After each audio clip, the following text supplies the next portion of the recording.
paseo que vamos a dar hoy por el Madrid del Padre Claret nos va a llevar a los lugares más frecuentados por el Padre Claret en los 9 últimos años de su vida en la corte. Desgraciadamente, muchos de ellos han desaparecido, pero todavía podemos desenterrar huellas suficientes para imaginar su prodigiosa y ejemplar vida en una corte en la que ciertamente nunca se encontró a gusto. Que tengáis un buen paseo. Itinerario del Paseo Tercero, de Puerta del Sol a Atocha. Comenzamos en la Puerta del Sol. Desde allí vamos a las calles donde estaban las librerías. Luego subimos a la desaparecida iglesia de Santo Tomás. Caminando por la calle de Atocha, nos encontramos con la iglesia de San Sebastián. Y desde este lugar vamos a la iglesia del Hospital de Montserrat, que hoy está desaparecido. Justo enfrente vamos también al desaparecido Hospital de San Juan de Dios. Caminamos atravesando Atocha hacia el convento de las Trinitarias. Volviendo a la calle de Atocha, aparece ante nosotros el desaparecido Beaterio de San José. Justo un poco más abajo, el convento también desaparecido de las Desamparadas. Nos dirigimos al convento de Santa Isabel, descendemos hasta el Hospital General y un largo camino nos lleva hasta el santuario de Nuestra Señora de Atocha, donde concluye el paseo.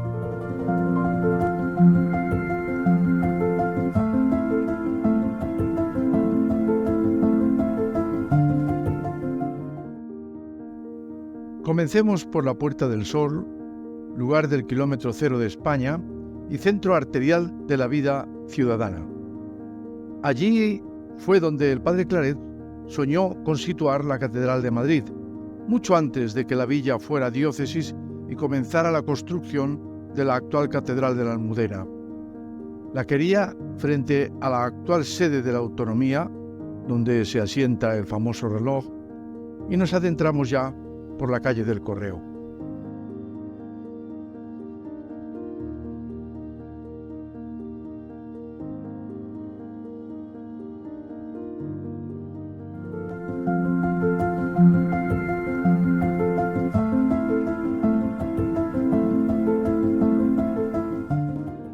En la plaza de Pontejos y en la cercana calle de la Paz se encontraban las librerías Aguado y Olamendi, que junto con la librería Benito Perdiguero, de la calle Concepción Jerónima, eran las librerías donde el Padre Claret hacía sus compras y ventas durante su estancia en Madrid.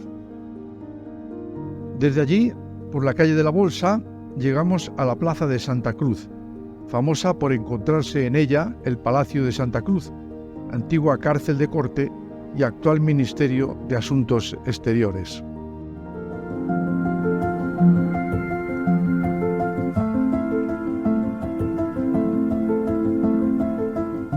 En este lugar arranca la calle de Atocha.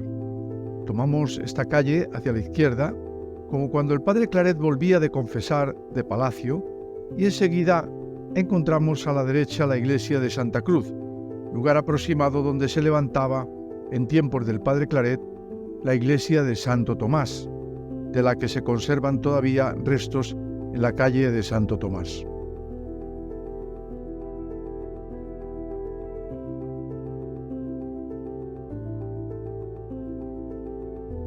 Era esta la iglesia del antiguo convento de los dominicos de Santo Tomás, una de las más grandes de Madrid en el siglo XIX.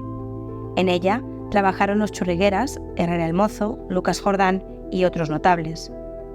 En 1872 sufrió los efectos de un incendio y fue demolida posteriormente.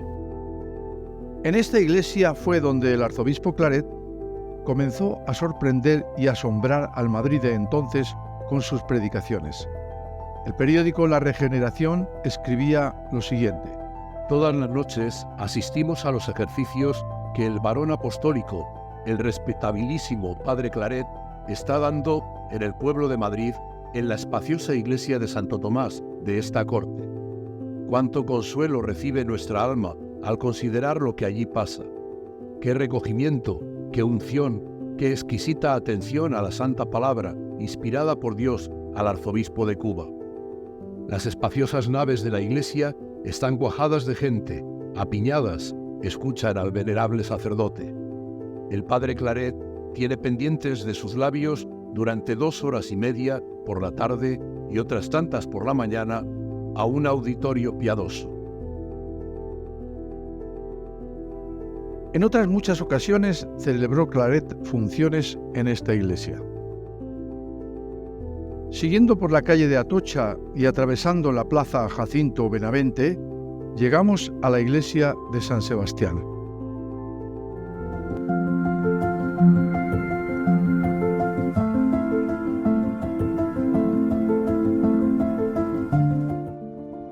Esta parroquia se creó en 1550, tomando el nombre de San Sebastián, probablemente de una ermita situada en Antón Martín. Fue destruida en 1936, reconstruyéndose en 1950. Posee un conjunto de capillas donde destaca la capilla de Belén. A la derecha, reconstrucción de la obra maestra comenzada por Ventura Rodríguez y terminada por Manuel Blas Rodríguez.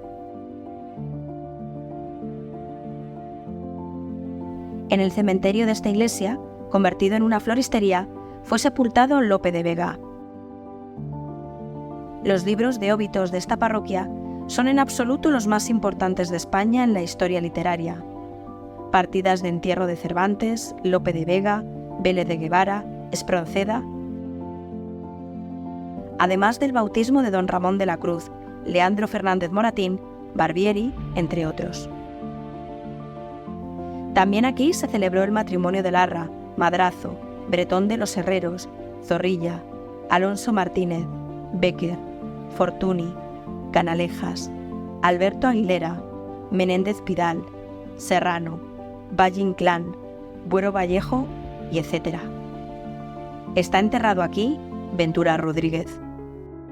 El 5 de abril de 1861, el padre Claret celebró aquí el matrimonio del señor conde de Torrejón y la hija segunda del señor marqués de La Habana, hija de su amigo de Cuba, don José Gutiérrez de la Concha. Fueron padrinos sus majestades los reyes, el señor marqués de Duero y su esposa, constando en los archivos el acta con la firma autógrafa del arzobispo. Y por fin, siguiendo por la calle de Atocha, llegamos a la plaza de Antón Martín. Si tenemos que destacar un lugar privilegiado por encima de todos en lo que se refiere a los recuerdos claretianos en Madrid, sería este. En esta plaza, justo en el lugar que ocupa actualmente ahora el Teatro Monumental, estaba situado en tiempo del padre Claret el Hospital de Montserrat, lugar donde vivió los últimos 9 años de su estancia en Madrid.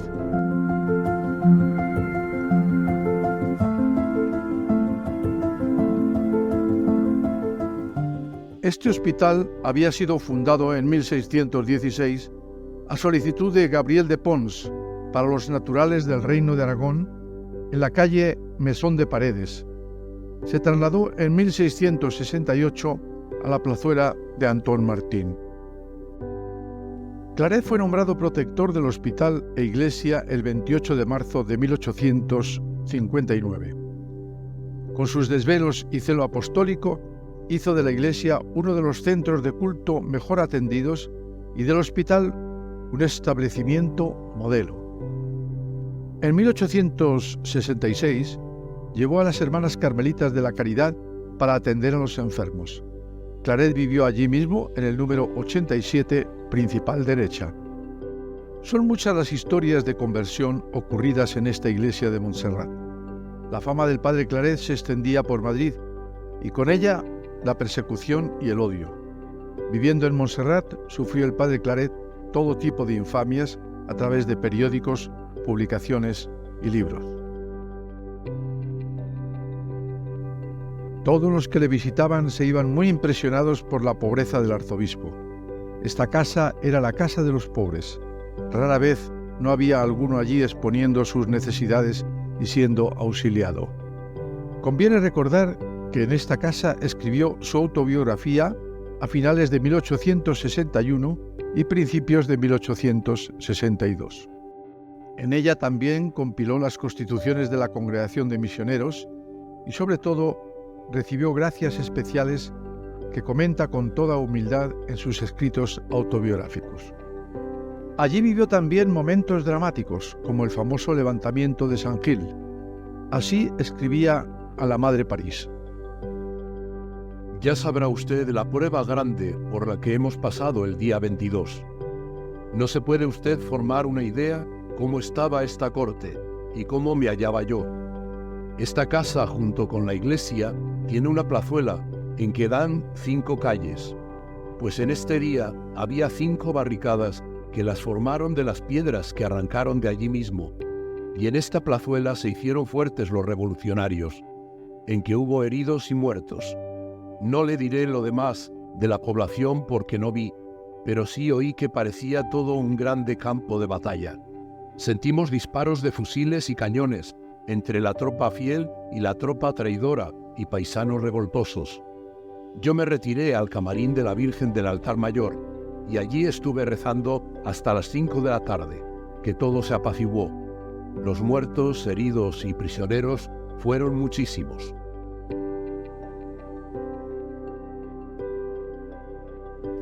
Consta que hasta su desaparición en 1903, los misioneros claretianos confesaban en esta iglesia hospital diariamente por iniciativa de los padres Isaac Burgos y Domingo Solá. Sigamos ahora por los lugares más frecuentados por Claret.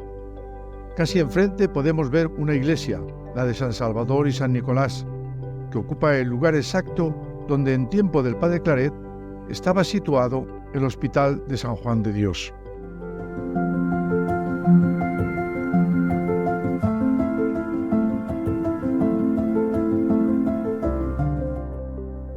Este hospital fue fundado por el venerable Antón Martín, el Juan de Dios de Madrid, en 1552. Era un hospital para los pobres. Expulsados en 1836 los frailes, se consideró este como parte del Hospital General de Madrid y de la Beneficencia Provincial. La orden fue restaurada en 1885 y el hospital derribado en 1899. La iglesia actual, parroquia de San Salvador y San Nicolás, llamada de Antón Martín, fue construida sobre las ruinas del Hospital de San Juan de Dios. La anterior fue quemada en 1936 y los restos del venerable Antón Martín se guardan en la capilla del nuevo Hospital Infantil de San Rafael. Sobre las actividades del padre Claret en este hospital, frente al cual vivía, hay muchas noticias suministradas por religiosas siervas de María que lo cuidaban. Algunas veces daba pláticas a las religiosas, pero su actividad fundamental iba dirigida a las enfermas, que en aquella época eran mujeres de vida airada.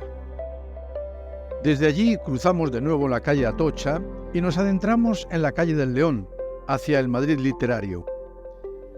Allí dejaremos la casa donde nació Jacinto Benavente y donde vivió Menéndez Pelayo, actual Academia de la Historia. Giraremos por la calle Cervantes, donde vivieron Cervantes y Lope de Vega. Veremos en la calle Quevedo la lápida que nos recuerda dónde vivió don Francisco de Quevedo. Y llegamos finalmente al convento de las Trinitarias Descalzas.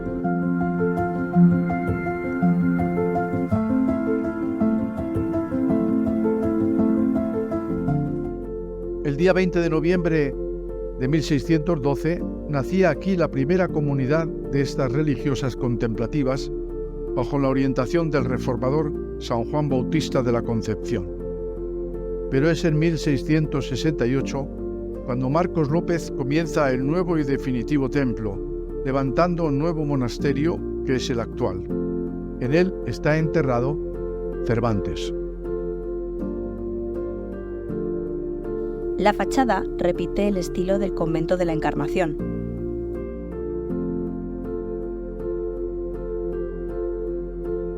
El interior, de estilo barroco conventual, Es un interesantísimo museo de pintura, escultura y retablística madrileña, debido a haberse salvado de los diversos incendios y saqueos que han sufrido los conventos e iglesias de la ciudad. En un viejo cuadernillo del archivo de este convento se recogen las pláticas dichas en Cuaresma por el excelentísimo e ilustrísimo arzobispo Antonio Claret en dicho convento. No se indica el año de la referida Cuaresma, pero sí que se conservan con fecha los resúmenes de las exhortaciones hechas por él en los ejercicios que también dio a la comunidad en el año 1859. Consta también una plática suya del 5 de julio sobre el amor de Dios en el sacramento de la Eucaristía. Es interesante recordar que fue en una platería de esta calle de Lope de Vega, la de Víctor Pérez, donde el padre Claret llevó a empeñar su pectoral para atender a un pobre. Más tarde, el obispo de Segorbe visitó la platería para comprobarlo y halló esta nota. En 5 de julio de 1866, una cruz arzobispal del excelentísimo e ilustrísimo señor Padre Claret, 1.314 reales y 29 maravedises, para con su importe costear el viaje a un pobre.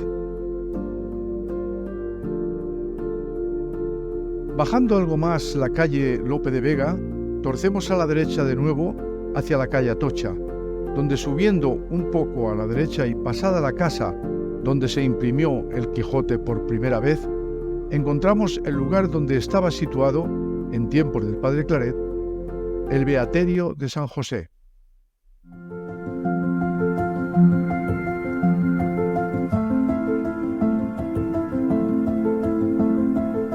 Fue fundada esta casa de beatas de la Orden Tercera de San Francisco por los años 1638 en la calle de Mesón de Paredes y posteriormente se trasladaron a la calle Atocha 115. Su iglesia se reconstruyó en 1768. En 1878, estas beatas se convirtieron en religiosas franciscanas concepcionistas. Vino con mucha frecuencia el padre Claret a este convento cercano a su residencia de Montserrat.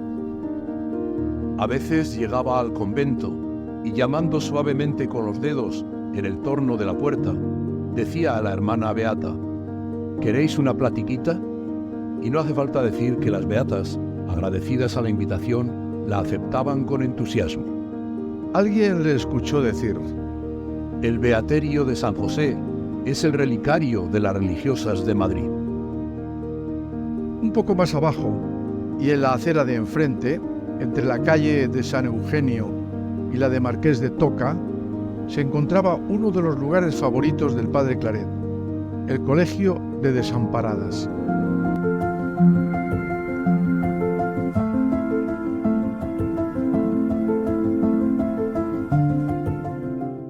Era el hospital de los convalecientes de unciones para los enfermos de San Juan de Dios, hoy desaparecido. Fue fundado por el venerable Bernardino de Obregón, que impresionado por la debilidad y extremo agotamiento en que salían los enfermos de sífilis debido al brutal tratamiento de las unciones mercuriales, logró este asilo del acaudalado don Pedro de Mármol en el año 1655. La vizcondesa de Corbalán, Santa Micaela, en 1850 consiguió hacerse con el hospital, convirtiéndolo en el Colegio de Desamparadas. Allí residía con las adoratrices fundadas por ella. Santa Micaela consideraba a Claret como el superior de este colegio. Así lo dice en una carta. El señor Claret, como superior de esta casa, no consiente que se admitan las que se salen, y no cree que empeñe nadie, que cree es perjudicial a la casa faltar a las constituciones. En este colegio solía predicar el padre Claret con mucha frecuencia, y los 25 de cada mes predicaba el retiro a la comunidad.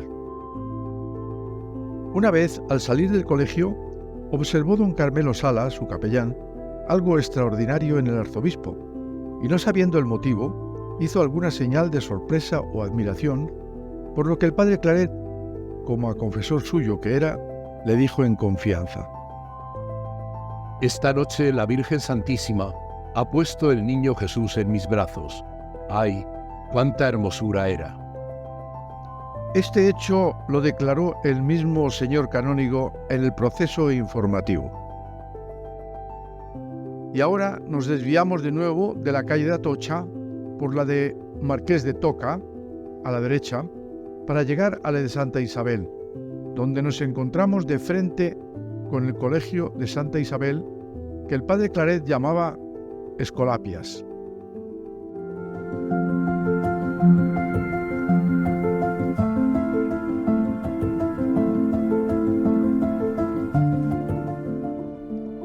Fue el primer convento de agustinas antes del de la Encarnación. Las instalaron definitivamente después de haber estado en la calle del Príncipe, Doña Margarita y Felipe III en 1610. El lugar elegido fue la calle Santa Isabel, en el magnífico palacio o casa de campo de Antonio Pérez, ministro de Felipe II. A la vez se fundó el Colegio de Niñas. La traza de la iglesia, de Juan Gómez de Mora, fue realizada por Jerónimo y Pedro Lázaro Goiti en 1640.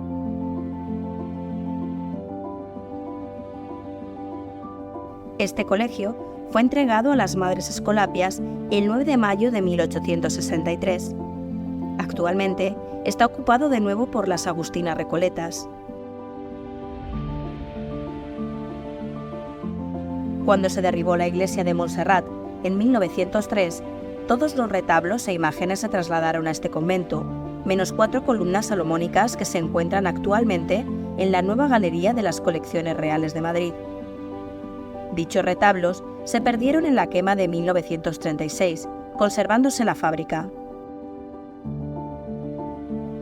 En esta iglesia se encontraba también la obra maestra de Salvador Páramo, la imagen del crucifijo, encargada por el padre Claret para la iglesia hospital de Montserrat. Según el libro de la casa, crónica de los sucesos ocurridos en este colegio, con frecuencia se ve al padre Claret visitándolo y atendiéndolo. Todos los años les daba los ejercicios espirituales.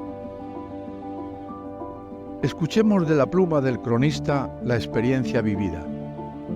Todos los días se ha dignado su excelencia dirigirnos la divina palabra con toda la unción y fervor que le es tan familiar. Pero el sermón de despedida ha sido en extremo conmovedor, encareciéndonos sobremanera la práctica de la santa oración, el cultivo de nuestro corazón y del de las niñas, y la unión fraternal entre nosotras. Ha terminado con la bendición papal y ha regalado un ejemplar del catecismo y una estampa a cada una, y en retribución de tanto bien no pide ni admite más que el socorro de nuestras oraciones, prometiéndonos por su parte el favor de las suyas mientras viva y después de muerto cuando esté en la gloria. Saliendo del convento de Santa Isabel, bajamos hacia Atocha. Poco antes de llegar, nos encontramos con el Centro de Arte Reina Sofía, lugar también de recuerdos claretianos, ya que en aquel tiempo hacía las funciones de Hospital General.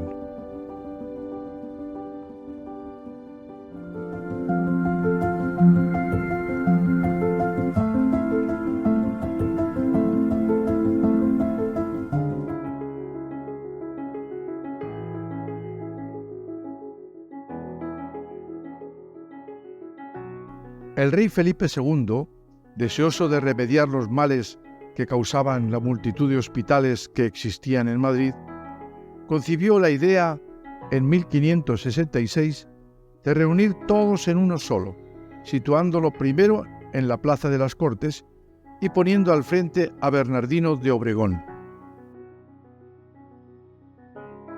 A los pocos años se trasladó al final de la calle Atocha, a un antiguo albergue de pobres que había fundado Cristóbal Pérez de Güera en 1596. El edificio tuvo que ser derribado a mediados del siglo XVIII y se construyó el nuevo edificio que es el actual Centro Reina Sofía.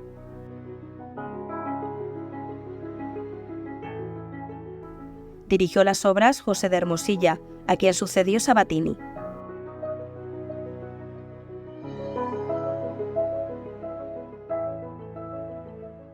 Ya en su paso hacia Canarias, en febrero de 1848, Claret visitó este hospital. Así lo describe en la autobiografía. Todos los días que permanecí en la corte, me ocupé en predicar y en confesar a los pobres enfermos del Hospital General. Atravesando ahora la plaza del emperador Carlos V, llamada vulgarmente la Glorieta de Atocha, y dejando a la derecha la estación de trenes y el impresionante edificio del Ministerio de Agricultura a la izquierda, caminamos por la avenida de la ciudad de Barcelona hasta la Basílica de Nuestra Señora de Atocha.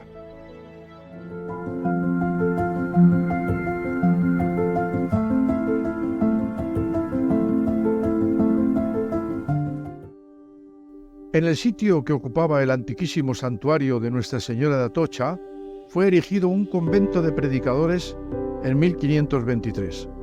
La construcción duró hasta el siglo XVII. Lo más notable de este edificio era la capilla de Nuestra Señora de Atocha. Desde la exclaustración se convirtió el convento en cuartel de inválidos. En el templo recibieron sepultura los restos de Palafox, Castaños, Río Rosas, Prim y Concha. Por amenazar ruina, se acordó en 1901 derribar la vieja basílica y construir una nueva con los planos de Fernando Arbós. A espaldas de la basílica se construyó el Panteón Nacional de Hombres Ilustres. Incendiada y destruida durante la Guerra Civil, la actual iglesia fue construida de nuevo en 1951. Consta que el padre Claret ofició en esta iglesia con motivo del bautizo de la infanta Concepción. Después de los bautizos de sus hijos, la reina acostumbraba a acudir a Nuestra Señora de Atocha, donde asistía al canto del Te Deum, de las letanías lauretanas y de la Salve, renovando después, en presencia de ministros, cuerpo diplomático y grandes de España, el ofrecimiento de los infantes. El padre Claret siempre la acompañaba, como también solía acompañarla al mismo lugar al volver de sus viajes. Y aquí damos por concluido el paseo de hoy. Esperamos que algún día podáis tener la oportunidad y la suerte de poder visitar en persona los lugares que pisó Claret en esta moderna ciudad que no ha conseguido eliminar sus huellas del todo.